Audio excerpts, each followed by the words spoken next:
Што се случува со спортот во Кочани? Дали наместо спортски клубови многу брзо ќе остане само стратегијата за спорт како документот кој до практична реализација треба да се помине долг пат? Деновиве објавените фотографии од целата на боречкиот клуб Спартак оставаат морничав впечаток и сведочат дека некогаш најтрофејниот клуб во општината заминува во историја. Во меѓувреме згасна и се во некаква фаза на мирување два футсал клуба. Од поодамна е згаснат женскиот фудбалски клуб, екс-праволигашот Младост од Оризари.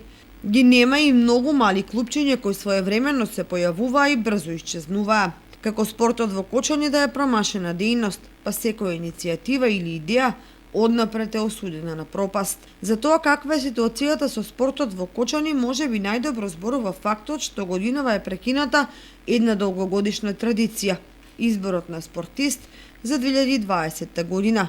Причината за тоа не е само во ковид кризата, туку проблемите во спортот се многу подлабоки. Градот, како да нема ниту интерес, ниту стратегија да вложува во развојот на спортот и надпреварувачкиот дух кај младите, што практично е најисплатлива инвестиција.